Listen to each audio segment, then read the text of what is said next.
Monggo Mbak Mimin Mbak Apri kula suwun pinarak pun pepanggungan kula semanggaken monggo. Wah iya pelak ca apa perahu layar ya monggo dados ya. Oke terima kasih matur nuwun Mbak Mimin Mbak Apri sugeng dalu Mbak Apri. Sugeng dalu Mbak Limbok Mak Cangik. Lho sinden ki nek ayu cantik tuh dasare ya nyenengke ati, suarane wis kemelinting kaya suarane kalen gemblinding. Nggih ngono kados wah ngeten iki wong lagi mbayangke saking kadoan ngoten. Waduh, pesindene Pak Tantut suarane kaya ngono mendah kaya ngopo wonge mesti ngono. Lah nggih. Dasare penak nek disawang. Dasare wedok asli, tur ya enom. Lho. Beda nek sinden ki lanang tuwa dandan wedok. Wis. Nek wonge mangkat jejeken ae. Nek wong lanang kok dandan wedok. Dapuk sindene jejeken ae nek kira-kira mangkat. Iya. Enek to. Eneng. Wis tuwek dandan wedok. Wis tuwa sinden dandan wedok, lenang dandan wedok. Enek to. Apa tok pateni saiki apa piye wong loro nek adan? Jenenge kaya jenenge Pak RT. Sapa? Sukimin. Mulane kuwi. Lho, upamane saiki aku elek, dhisik ya tau cantik. Apa saiki rusak, sing rusaki sapa? Sing rusak ya yoga-yoga among rasa iki to. Wah, ele. Kowe lho. Saiki aku ya tau nom, kabeh berproses. Kowe iki lho asok nek tuwa kaya 50 kowe aku durung karuan dapurmu kaya aku. Kok eling ewak-ewak. Ketoke eling rusak ki kudu yoga. Pak Yudi. Pak Yudi sing bentengi anggere wong ndo aku tiba-tiba. Iya lho Pak kuwi lho. Wis to, aja rebut bener, aja udur. Saiki mang biji. Nek kula kalih Apri mang sing kanthi weninging penggalih, Ayu Apri apa Mimin? Lho ya genah aku iki wong kekancan karo kowe iki ya wis suwe. Oh, suwe sadurunge antarane kenal. awakmu karo Apri ya tetep Ayu Apri ta ya nduk ya. Pasrane jan ki nyawang kula lho kok kalembono mriku. Lho wong ki jare kon ngomong jujur. Iya oke, nek Ayu Apri saiki babakan kabisan, kepinteran. Pinter Mimin apa Apri? Lho ya tetep pinter Apri ya nduk ya. Nek kowe ora percaya karo Pak Gareng, tanglet kalih penonton. Sing takon gareng wae. Nggih. Kowe sing Ben anu, ben apa kuwi adil. Rasanipun objektif gitu. Netral. Pamane kowe njaluk sing biji apa Apri sing girong. Girong wis tau seneng karo aku ora kelakon tes iso to ngelek-elek. Jadi penonton Nek sing ngomponis aku dikira aku kong kali kok. Nah, penonton Para pamriksa sedaya, Mbak Mimin kalih Mbak Apri cantik Mimin napa cantik Apri? Ruwana. Nyun sewu Bapak Ibu sedaya, nyun sewu saestu. Kanthi kalumananing penggalih lan manah panjenengan, panjenengan wangsuli malih tresna Mimin napa Apri, cantik Mimin napa Apri. Nek ana sing Mimin iki ya wis tau ndahar aku ya. wis ta aja sumelang kowe iki ya ketok ayu to, Pak? Ayu. Kandhani kok. Nek Apri niku ayu tata lair. Wedi karo panase srengenge, panas lampu, wedi nek dongos-dongos, wedi nek raine gosong. Ning nek aku wedi karo panase api neraka. Wis beda. Dadi solah bawa munamuni pun benten to lho. Hubungane wis akhirat ora babakan dunia tok. Dunia iki mung pira wen to lho. Semeleh. Wis wedi karo panase geni neraka iki. Jadi tindak sak tindak kudu laku utama. Kebecikan. Masyaallah, ayumu kuwi lak mung mergo kowe wedi karo panase srengenge. Yen sliramu Karo panase geni neraka. Aku nek urusan akhirat wis tenang Mas. wis tau ngerti geni neraka kaya ngopo panase. Jarine Pak Dalang panas banget. Digambarake lho nek wong sing tindak Allah ki engko ning neraka Lho, arep ganjarane. disumet gini arep disumet ki lho. Lah iya.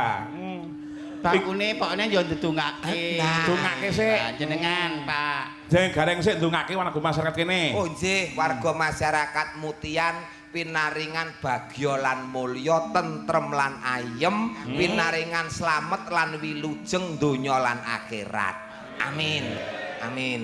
Aku wis Kowe Ces. Mugi-mugi warga Tegal Mutian sak sampunipun ngawontenaken adicara bersih desa sadranan ruahan tansah pinaringan keselamatan tinebina saking suker sakit lan memolo. Amin. Ayo Lek kowe. Mugi-mugi sedaya kang mirsani wayang ing dalu menika sing diutang paringi lunas. Sing durung lunas, sing utangi gelem disemayani. Sing iki bojone nek ngekeki blonjo bojone slintutan saiki bruk petutuk sok glogok karo garwane. Ora delikan. Kok mah muring-muring apa? Wis ngene iki, wong ki nek wedi api neraka ya ngene. Muring-muring ngene. Lho, kan ada tuliane ana to Mas Gareng. Wong lanang duwe dit didelikke nggon pecis kene. Ben pamrih sing putih ra ngerti. Ana dilekke nggon selop, ana dilekke nggon ikat pinggang. Kon piye carane sing wedok aja konangan.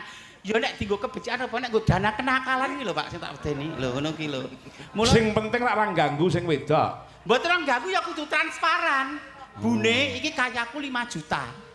Sing 4 juta tak keke kowe, aku ngekeke sak juta ya bune. Mbok menawa ning dalan bensin entek, banku bocor, mbok menawa dijak jajan kancane men ra kewirangan. Lho, ngoten dadi wong wedok jagane praja wong lanang, ora plunga dadak wong lanang ngatung. Lho, ngoten iku lho. Dadi wong lanang iki ya ana jatah duit sing penting terbuka transparan. Lho iki bapak-bapak kaya entuk dukungan. Kok apa ibu-ibu lambene sukimene ngopo kae? Lah kok wong sak nyatane kok lho. Nek ketanggara wedok sing pinter manajemen ora apa-apa nek ger borot daringane kaya apri bocor aku ngapa. Ora cementel apa-apa. Nek kaya aku kan ya kowe pirsa dhewe. Atase wong wedok single woman single parent. Omah yo ora mung sagon-sagon. Mobil ora mung siji loro. Pekarangan yo pirang-pirang. Kowe iki sadar kok. Kowe nek nesu susumu nglumpuk. Kowe anggere nesu mesti nglumpuk ngono. Ayah pengen benerin. Oh, susu kok kebak gurem iki kowe. Oh, dipemen teko nggon kandang pitik. Lah, 2 tahun lho Ade ora suwan ning kene, biasane Ade dhisik suwan rene gara-gara sampean tuh rusak pasar. Lah kok gara-gara Pak Gareng Iso tan wingi aku rene mergo jajanku tok lar. Lho, rezekine rak dhewe-dhewe. Wong neko kowe wong ono giri rene iki Klaten wilayahku. Ora kula nuwun. Tahun wingi aku ra rene mergo pokal gawemu. Mesti panitia tok susupi. Iki aku suwe-suwe ndak wedi tenan. Iki nek mboten Pak Tantut. Mbah. Lho, kan golek dukungan sapa kowe? Kudune kearifan lokal sik, aset lokal sik. Kok Wonogiri neko rene? Nyo. Lah kowe kae didhawuhi karo panitia terus ora iso mergane Ning kowe ora iso. sibuk ning bogem. Digenti Pak Gareng. Aku ki sing paring dawuh ki ya Pak Sis kuwi kok. Lah kira go ndawuh sing manut sing ndawuhi kok kowe le murid. Aku isono, egohno. Kene ra butuh. Oh ya wis sesuk. Oh ya wis rampung to. Iki jane urusan intern lho. Lah iya. Urusan intern para Aku ki mbela kowe lho, Pak. Iya, ning sejatine kowe iki ya padha. Iki panyuwunan saking Mas Wahyu Trans nyuwun lagunipun Caping Gunung ya engko diaturke. Terus iki malah sing lagi wae teka nyuwun pangapunten. Iki kok mung eneng seratane mung Warti Yatmi. Kok gak jagong, Pak? Kok kaya surat ulem lho jagong. Irwan kok jagongan. Iki ngintuni 300.000 aku iki ora ngerti nggo sapa utawa nyuwun napa ora ngerti sementing mbok menawa wae. Iki wujud tresnanipun mbok menawi ngoten. Nggih, mbok menawi ngaten. Ngoten nggih Bu Warti. Nggih. Mang trutuli serat melih niku 300 nggih sinten ngoten bukan Nggih. Mentrang Sing kena ya ora nggo dagelane ngopo dagelane gaglak apa wong tuwek.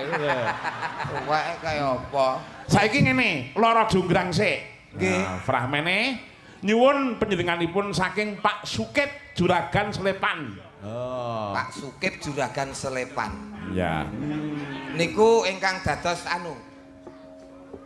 Mboten tegesipun nyuwun lara jonggrang. Oh, sing ingkang Aku sing ngersakaken. Ingkang dados jonggrange Jonggrangipun kula nyuwun Mbak Mimin. jonggrang kok saking ayunipun sing kimplah-kimplah menika nggih. Iya. Ora ya sing wis kaya watu kuwi. jonggrangnya urung-urung kok dadi watu to. Memang keliring ini, Mbak. Ora kelire ireng. Kintuni Mas Taslim. Wah, iki ya lali kok. Ingkang dados dandungipun Bandungipun mengke kula piyambak. oh nggih. Kowe abdi-abdi ngono ya ngono apa niki napa sih? Apa kowe dadi watu Mas? Aku sing jaga karcis. Toprak dhisik mosok ngau karcis, Pak. Abdi. Iya. Matur nuwun. Pak Pri matur nuwun sangat. Pak Primiyayam saking Gedang Sari nembe rawuh. Oh, saking Gedang Matur Sari. nuwun sangat. Maringi napa, Pak? Maringi niki rokok niki. Lah kan jenengan pun mboten anu ses Pak saniki Pak, pun mboten ngerokok Pak. Nggih mengke lah bocah-bocah kula teng griya. Cimbli Mbah Maipe. Lah mengke. Lah Pak Mas Gareng kersa rokok? Purun. Tuku. Wong ya ki jatah ngomong dalah kok. Kuwi bahane kakangne kok. Genah. Wong kok kira ki nek karo kange mbok yo nyopo piye entuk jatah rokok go mulih jolke Supermi. Lah wong adike entuk MBG men kon go mulih kok Pak. Ayan kok. Kowe dadi juru taman Mas Gareng. Nggih. Nah, Apri ya dadi Mbok Mban. Nggih. Ya mangga. Duduk ayo Mas. Bendare aku tuwik.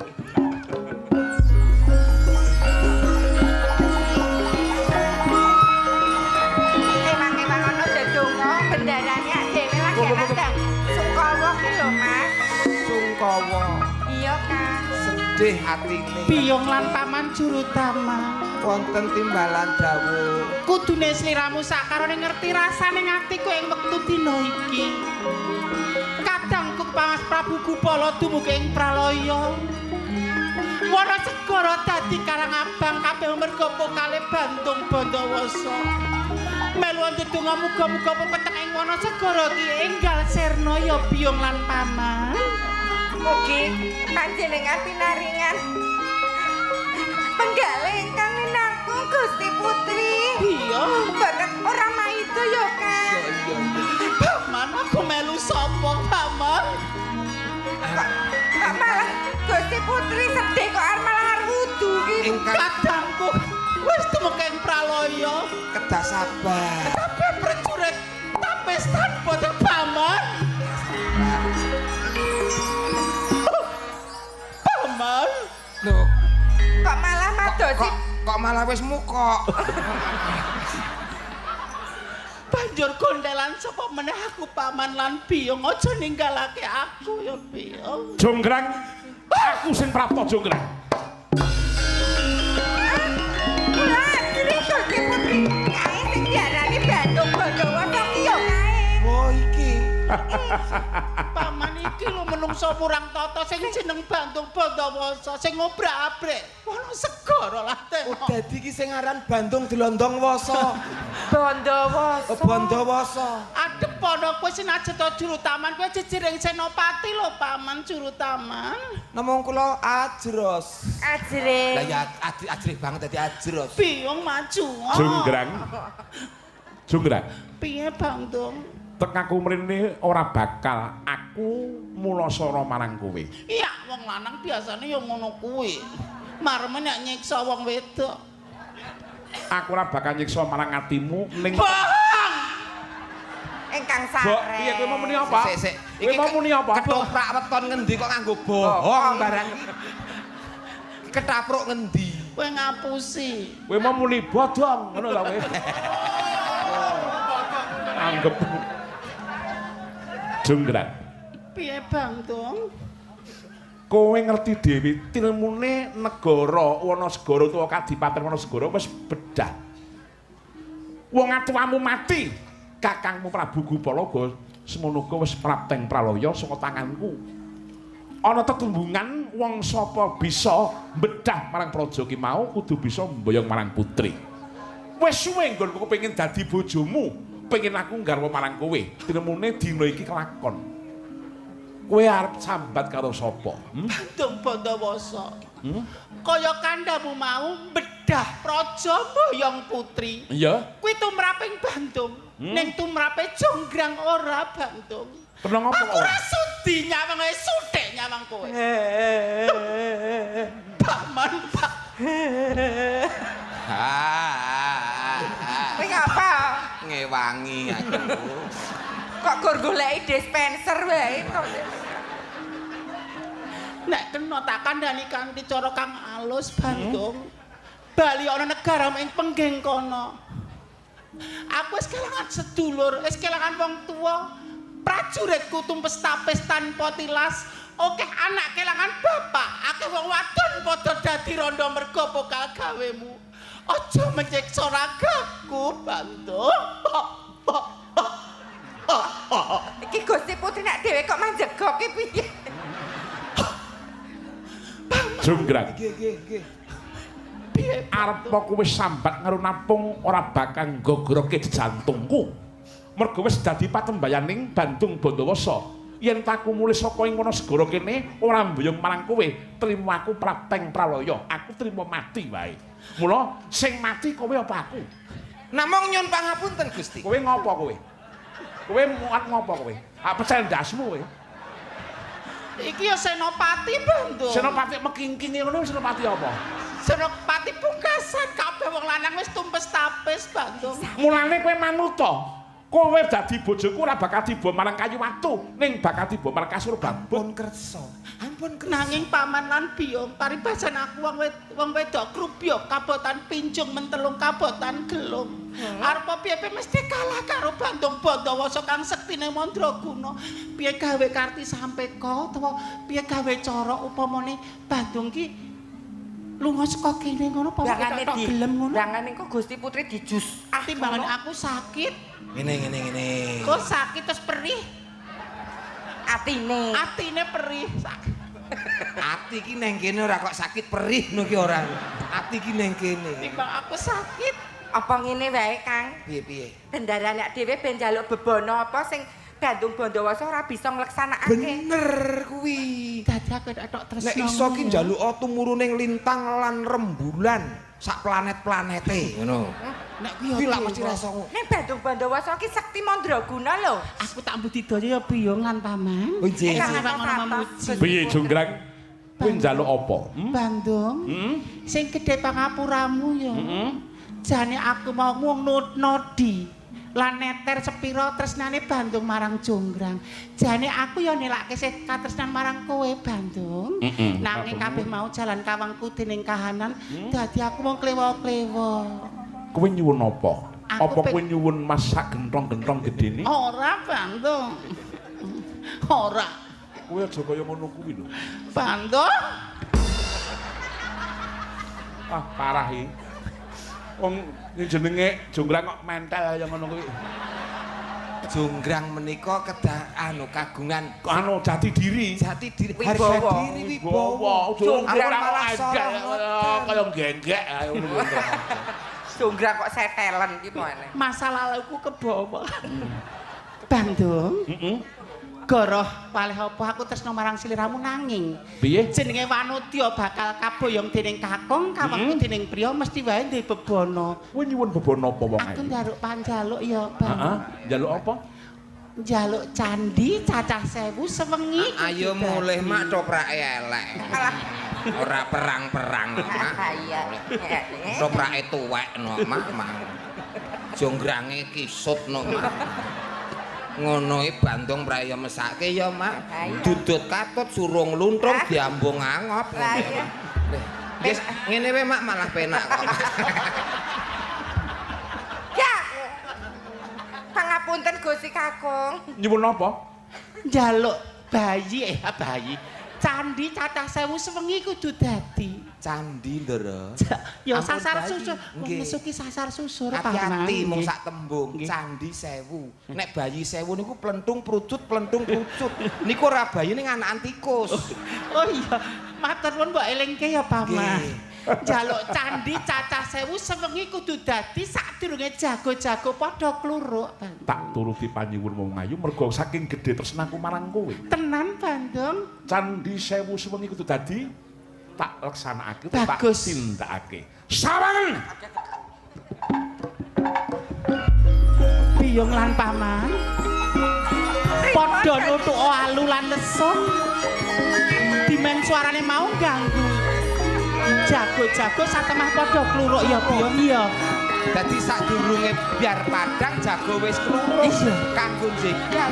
Bandung Bandawasa niku kaya gawe candi. Saya gage ndang nutuki lesung.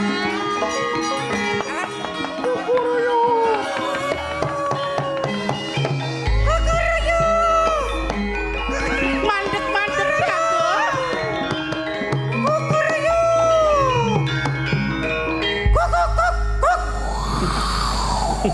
Kirike ya tangi. Iki suara apa? Angin. Angin ora dibutuhke kene. Lareno anggonmu ngupaya gawe candhi Bandung. Wis para esuk jago-jago padha kluruk, kirik-kirik padha jegok. Iki wis parake ro. Wis Esuk. Para esuk. Nyawang wong ayu iki pancen dadi sasar susur kok Bandung. Samangen aku wis bisa mujudi Candhi Sewu sewengi dadi. Candhi Sewu sewengi dadi. Samangen. Kaya ngapa kastene Bandung Bandawasa. Menika candhi-candhinipun Dara. Mbak Detong sik to. Nen ya kudu diteliti meneh, Pak. Tritinen utawa hitungan sing kanthi permati aja nganti kowe mau tunda bima. Iya, Bandung. Iki Ora kok- esuk ora sore Candhi Genep Sewu, Jonggrang saguh kabeh ing Iki pengging. kok Mulane terus tungen piye ngono. nek nganti candine genep 1000? Ya badar no. Gusti nek dhewe ora Yen genep 1000 lak medine Gustine awake dhewe diboyong ning diboyong. pengging. Eman-eman Bandung. Lah kok eman-eman? Golek sing nampa rene. Ya critane kuwi ayu banget ngono lho. Ku critane iki ayu. Oh ayu. Etungen Pak. coba Bamen etungen kanthi permati, Bapak. Wonten ing Taman Kaputren menika dipunetang wonten gangsal atus candhi. 500. Lajeng wonten kaprajuritan menika wonten 1.000 candhi. Wis 900 ya, Pak. Leser. Kok pikiranku mak teratap ya. Ndonga mawon. Piye nek kasembatan? Ya aku rong tau kebok sing wong lanang terus gak piye kahanane ya, Paman. Ampun mengke penak-penak. Kok sakit. Kayak itu. Sing sebelah. Apa iki lho? 500 400. wonten ing bangsal pengrawit hitungen candhi sing ana bangsal pengrawit. 1 2 3 4 900 99 kirang setunggal niku Gusti Putri. Tak baleni meneh ya Bandung mbok menawa juru taman karo adikku kleru ngene. Naliti. Kuwi matane katara kabeh kuwi. 600, Matur. 800, 950. Bandung. Piye? Bareng tak talisih kanthi permati kasunyatan candhi ora genep 1000 nanging isih 999. Ateges badar lan ora kesembadan sliramu boyong jonggrang ana ing pengging Bandung. Piye? Ateges Ayo jalan. Piye? ateges ora kesembadan sliramu boyong jonggrang ana ing pengging Bandung.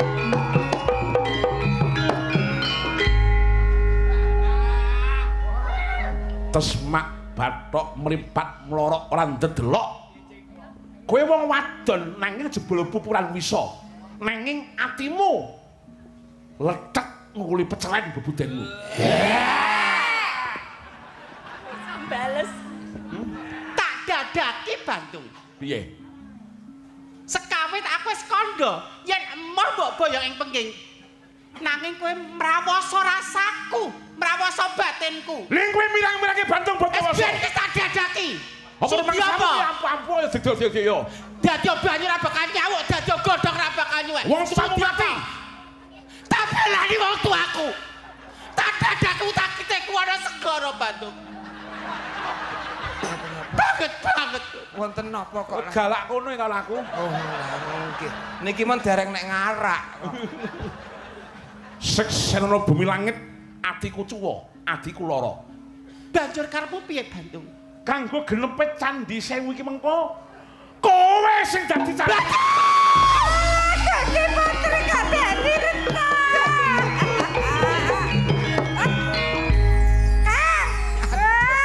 Tos kabeh. Ora mung kowe jonggrang sing dadi genepe 1000 iki mengkone tak genepi 1001.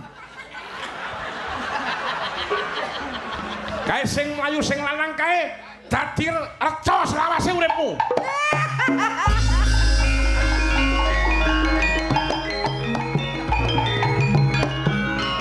Kok kabeh dadi reca ki kepiye? Kok atos kabeh. Atos. Iki ya atos. Kok ket mau wis atos rek kuwi. Pripun kok Wis bubar. Wis bubar. Apri iki kurang ajar kok. Lah kok kurang ajar. Malah bubarke sutradara ngono iki. Iki ya fungsi raketang ndak selapan dino pisan kok. Lah ngendi? Mula durung wayahe dadi watu kok wis atos. Apri. Piye? Duduk eneng. Mbok wis ra umwe. Waduh, lara jonggrang pancen kowe ayo tenang. Ora mokal yen aku nandang kasmaran. Pas mandakno prajuritmu kalah barang. Mula kowe dadi wanita boyongan.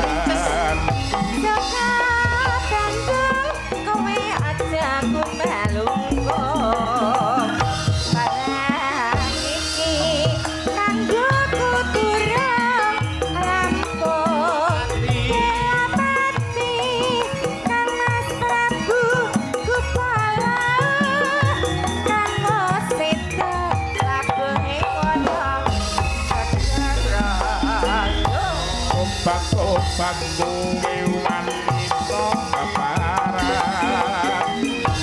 Ora ngerti yen Bandung lanang ing jagat. Putra ratu pengging Prabu Tamarmaya. Aku kowe aji sakti Pandawasa. Lara jonggrang Bosun pundut garwa.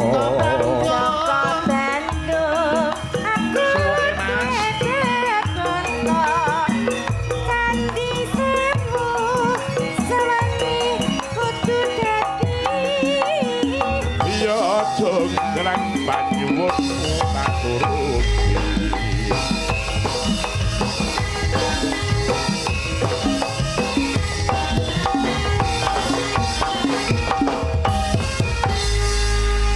Sembah nuwun sangat iki lara jonggrang iku go panyuwune saka panjenengane Pak Pri bakule miyayam wonten ing Gedang Sari.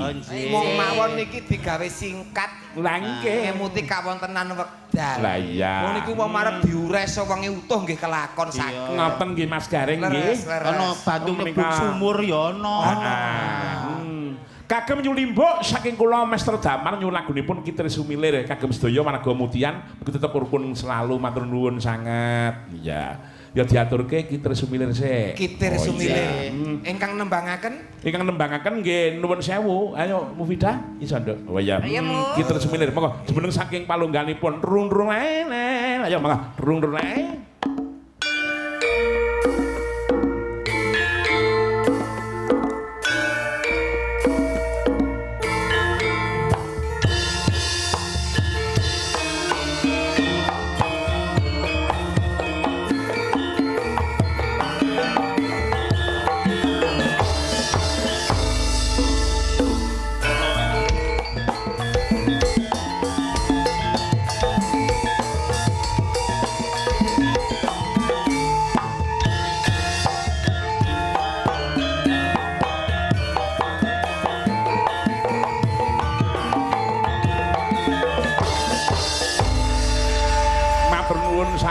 Waduh, Mbakmu Pidah Sopiana. Dadi balem pertanyaane para panitia, Mas Tantut kena ngopo sing awan mau kok sing sinden ki mau kok malah nom-noman kabeh Mbak Rini kali Mbakmu Pidah. Itu memang kesepakatan dari keluarga kami Among Rasa. Dadi ora ngomongake sing sepuh terus butan iki kan mesake. Leres. Nek keneng mah barang nganti asam lambung barang nganti yang butan niku. Pun sehat. Nganti di penyakit lalen barang nganti yang wis nganti. Ya iya. Kira kudungan ngoten amat. Jadi memang sengaja digilir buat nggih sengaja digilir kabeh ben iso ngrasake kaya ngapa to nek sinden awan niku wau ngeten lho. Ora pas sing tuwek kaya awan iki mesake. Istirahat dulu. Istirahat dulu. Nggih untuk malam hari sibuk. Kok ndak asam lambungnya naik. Iya. Mongko jano ngatasi asam lambung ki gampang. Apa? Cukup minum biomoringa. Masuk iya. Mbak Mimin, Mbak April lenggah, Mas Gareng lenggah. Ya ngapa Kitri Sumilir diaturke, Ca? Monggo. Dados para kadang. Yo, monggo. Yo.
nuwun sanget. Mas Gareng. Dawuh Bapak. Iki tak maca sik nawala lumantar WA sing tak tampa saka penggemar wayang kulit ingkang mirsani lumantar streaming. Ing dalu menika ada streaming dari Aksan Production. Semono uga live TikTok Gapiro Budaya. Oh, nggih. Aksan Production kalian TikTok Gapiro Budaya. Nggih, saking Pak Tik Kendal, sugeng dalu Mas matur nuwun sanget Pak D ingkang sampun paling berkah. Monitor saking Dumpil Medion. Wah, monitor sak keseli Om. Nggih, matur nuwun Nek Pur Dinamo, Mas Suli Sanggang matur nuwun sangat. Pepundenku sing saka Toroh Purwodadi, Pak Rasimin Gapiro Budaya tetep jaya, sukses selalu matur nuwun Pak Rasimin. Pak Wangsit Mutian ngapunten Pak Tantut mangke menawi limbukan nyuwun saking panitia saha warga kapurih mboten nampi pacumbang lagu sinten kemawon nggih sarujuk sangat wancinipun limbukan ampun ngantos wonten ingkang nyumbang lagu ning mengke wanci gara-gara kemawon. Oh nggih. Dari kesepakatan dari panitia dan warga agung wonten ing leladan anu niku Mutian mriki. Mutian mriki nggih ngestok. Pakde Joko Sambi Jajar saking Medion, saking Nganjuk. Menyenanipun Mas Hendri saking Solo, Mas Maman saking Tangerang, Pak Kali saking Mundu, Pak Haji Suradi Kuwasa, Pak Nolas, Mas Sarju Junika, Pak Ngadimu Pondok Ungu, Mas Taufik dan selalu hadir beliaunya Mas Bambang Kumoro, matur nuwun sangat ya. Mas Andi Pencil, Mas Mudin Suko SKTS Klaten. Wah, matur nuwun sangat. Lajeng Pak Gofar saking Nolokerto, matur nuwun sangat ya. Om Ratno Pasung matur nuwun sangat, matur nuwun ingkang sampun kepareng ningali utawi mirsani. Oh ya. Mas Gareng. Dawuh. Saiki mau sing ngembang rak Mufida. Rak Mufida. Heeh, saiki ya sing diarep-arep bintang tamune sing nembang. Nggih, wow, loro niki tenan kok gawan keng Pak Sis niki. Nah sing siji iki kur ngombe mawon niku. Ya para mangsamu ki wong kuwi iki ya nuwun sewu lagi panas dalam kok. Oh, api neraka kok ya. Iya. Mulane kuwi. Terus go gendingan terus lho Mas. Sini sayangku cinta. Mbok gawe agar kancane akeh ngono iki penak ya Mas Gareng ya. Tegese iki wis kabeh enteng Mbak Pimin, Mbak Apri ya enteng, Mas Gareng ya enteng, aku ya enteng. Sekeca. Ngene iki mbok ndak wengi ya ngene iki. Ter dasare Pak Gareng ki ya apa sehat. gawe trio ngene Pak? Kita gawe trio kowe tak tukoke gelungan. Gawe trio tegese gawe trio sinden trio. Nggih, kowe tak tukoke Mimin Apri Garing. Garing. Aja Pak Gareng aja kon gelungan. Lah ngapa? Bojone gek meteng lho. Apa bojomu lagi meteng ya, Reng? Pangestunipun. Nggih. Gusti Allah nek kaya garu. Sing gedhe gek rambatan lho kok Hobi. Lho kula ndek prinsip pedoman hidup. Prinsipnya piye? Wong timbang dadi wong seneng mateni wong, pilih dadi wong sing tukang gawe wong. Nek kula Prinsipmu ngono kuwi. Oke. Iya. Timbang mateni wong pilih gawe wong nek kula. Tak gaweke apa piye? Ora dadi. Ya daru ki sarep papat le. Mula nek pas bojone lekasan kok klitah-klitih karo aku wae kan. Karepe aku ya didahar. Ora. Kata kenapa menika? Niki suwantene elok. Nggih, panyuwunipun saking Bujilah. Nah, Bujilah menika sampun nate weling kalian dipun weling kalih ibu-ibu kula almarhumah. Nggih. Somben nek Pak Tantut mayang neng kene njaluk lagu Bukit Berbunga. Oh, nggih. Nah. Lah ndelalah ibu-ipun Bujilah menika sampun ngabundhut mula ki mung garek nalurekke. Nggih, mila kintun ugi donga mugi almarhum ibuipun Bujilah pinaringan papan ingkang sae. Amin. Amin. Berdasaripun Bujilah ibu-ipun menika meling kok syukur-syukur somben sindene neng. Lah ndelalah ya neng. Kowe no berarti. Iki berarti Ya kowe barang. sinden-sinden loro ki pesenan leluhur ngene. Neng kaono ya ejek memperhatikan nek. Oh, tesih mirsani kak ya, aja nyepelekke kak ya. Ayo, maka Bukit Berbunga digarap cara Gapiro. Ora cara apa? Lorenza. Ya ngapa? Ora sanggawa ora apa-apa wis ngono wae. Kaya karen juga. 1 tahun yang lalu. Nggih, ndak kleru gareng ngendi. Kaya gareng Karanganyar. Monggo, nggih. Ya Mojiroji kaya. Bukit Berbunga. Iki bukite, iki bungane, Mas. Ya ora nek iki bukite iki bulune. Mangga. Dados iki mau pun luar. pun luar. Iya. Ora liwat. Ya pokoke iki neng Nawala lumantar mbek asing tak tampa saking Dipun Pak mas. Asmara Santo Madiun ugi warga SKTS. Matur nuwun sangat. Pak Gito saking Banjarnegara, Pepunden Dalang Sepuh saking Banjarnegara. Selamat dan sukses Mas Tantut, barokahipun lumebet dhateng kula. Salam kagem Bu Tarni. Jamune napa Mas Tantut kok swantenipun Bu Tarni niku mentah? Oh niku jamune Pak Mentok niku. Lah iya matur nuwun sangat. Wah Pak De Bambang Kumara, salam kagem Mbak Mimin kali Mbak Apri tuwin Mas Gareng. Tutup cangkeme. Pak Waris Sugiyono nyuwun nyimak Mas Tantut matur nuwun Pak Waris Sugiyono. Oh iya. Sugeng dalu Mas Tantut mugi tansah pinaringan sehat saking Mas Eko Badranaya. Pak Sarjo Junika matur nuwun sangat. Oh iya. Ya diaturke salajengipun panyuwunipun sing paling gawat iki mriki. Menapa menika, Pak? Iki saka penggali kubur iki mau. Oh, Ngersake nyuwun gending Kreta Jawa. Oh. Itu Mbak. Iki patute le nyanyi sing api neraka. iya kuwi. Apa api lho. Kok go pacatan terus lho. Dadi takut aku. Lah ya, sing nyanyi Mbak Mimin. Lah, cocok. Duet karo Apri ora apa-apa, ya. Ditumpaki arang-arang. Ditumpaki anjang-anjang. Ditutupi anjang-anjang kok ditumpaki arang-arang. Ora mengaran kene iki blas. Ya, mangga diaturke. Wis pokoke panyuwunipun ngangge Nawala, tur dasaripun menika tasih kathah sing dereng dipun aturaken. Nggih, nggih, nggih. Ingkang nyanyi trio nggih. Priyo. Swara siji, swara loro, Nah. Suara gali kubur. Ya mangga diaturke. Ya.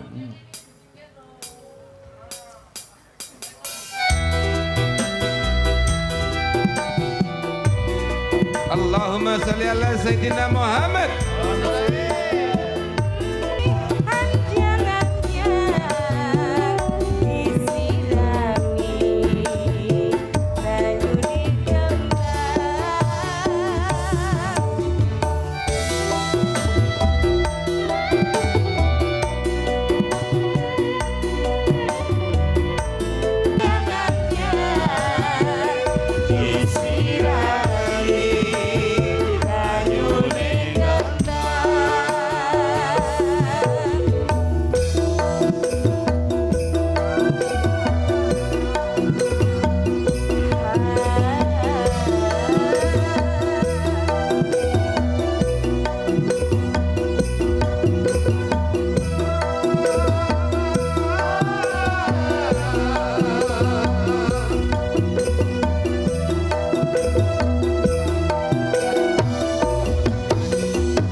Kerawanipun panjenenganipun Mas Agus Makino Motor. Saking Gaden Trucuk. Gaden Trucuk Wis tau nimbali sliramu lho, Pak. Matur nuwun Mas Agus. Tanggal iki pira to, Pri? Kok aku ora tok kei tanggal. Desember. Desember aku takon. Kuwi tanggale dereng. Durung. Oh, lah iya berarti Apri dereng cerita kok. Kalau Desember iki tanggalmu kae tanggal 1 teko 30 iki catetan Agus Motor kabeh ngono. Lah ya, matur nuwun. Coba iki waranggono sing pinggir iki, Mbak Evita Warma. Awake saya cilik. Mbak Evita Warma. Mangga, jumeneng saking palengganipun mangga Mas. Ya mangga seperti Mas ya.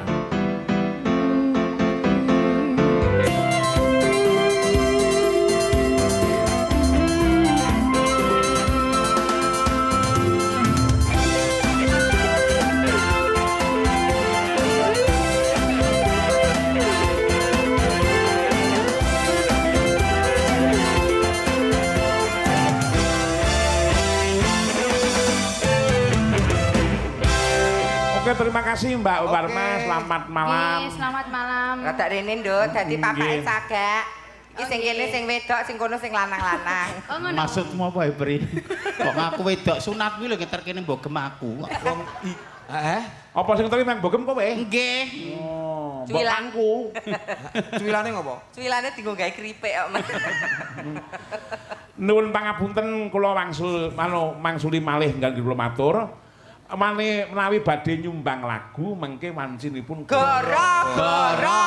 Nggih, pun pokoke Dawuh niku mawon. saking panitia. Panitia klebet menika nyuwun ngapunten nggih Mas Taufik, mengke pokoke sabar rumiyin. Iki lagune Cinta apa kuwi pilihan dhewe ya Nduk ya. Cinta Mulia.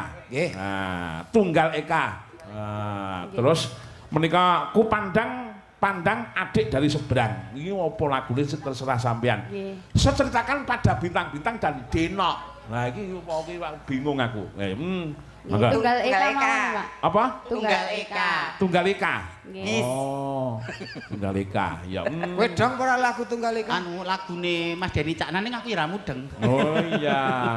Wis pokoke diaturke raketang upamane satu surat satu layang Tiga niku lagu. enten kalih lagu tak aturke siji sik.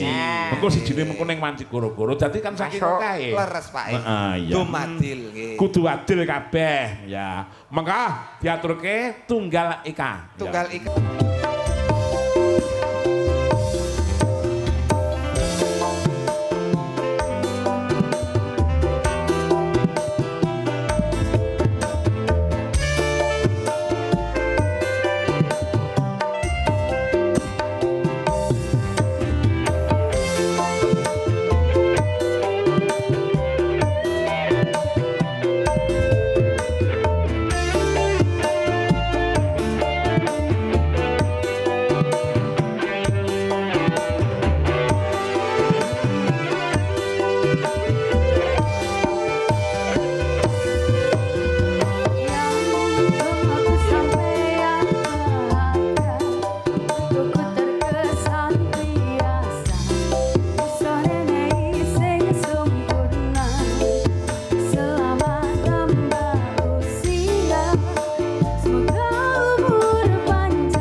Saking Pertigam Persatuan Muda-Mudi Mutian. Wah, iya.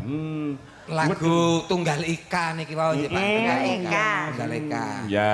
Coba sing durung diaturke ku pandang-pandang adik dari seberang. Iki mau lagu apa? Mbok menawa nek panjenengan ngerti, nek ora ngerti mengko ben dianu tulis Cinta meneh ning Mulia Manjigoro. mawon. Cinta Mulia niku. Cinta Mulia. Nggih niku wonten wonten Pak. Lintunipun menika wau Cinta Mulia mbok menawi ngoten. Oh, ngono. Nah, Nah, wonten jago kluruk iki mau piye? Jago kluruk? Ing wayah esuk jagone kluruk. Oh, kuwi. nah, wau pun dibarengke kalih Roro Jonggrang wau. Oh iya, kluruk kae. Beda kamu fragmen. Nek kuwi apa pelak apa slendro? Kuwi apa? Slendro apa pelak? Slendro Pakde. Ya, monggo Mbak Putri mbok menawa nek apal. Oh iya, panyuwun digawe seragenan nang buka saking Mbak Putri. Oh, ngono.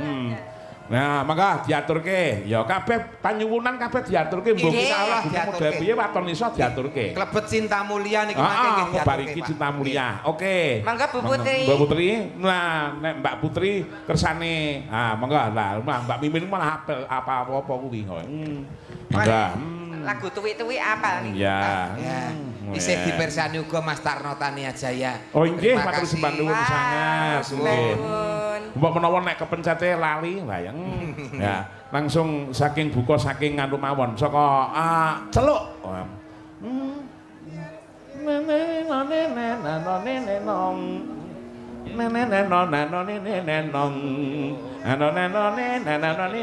Nah, saniki nek gandeng tesih anu mengke diaturke ning goro-goro mawon. Nggih. Ya, Cinta Mulia kaya ngapa? Cinta Mulia. Ya mangga dados Cinta Mulia. Monggo Mbak Apri, Mbak Mimin. Oke. Ya. Oke, ya mangga. Mangga Mas Hantara. Ya monggo Mas Han. Ya.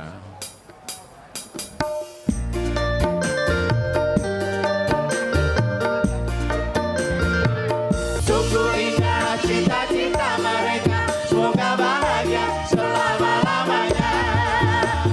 Sungguh indah cita-cita mereka, semoga bahagia selama-lamanya. Matur sembah nuwun sanget perkara lagu sing durung diaturke mengko ning Manjigara-gara.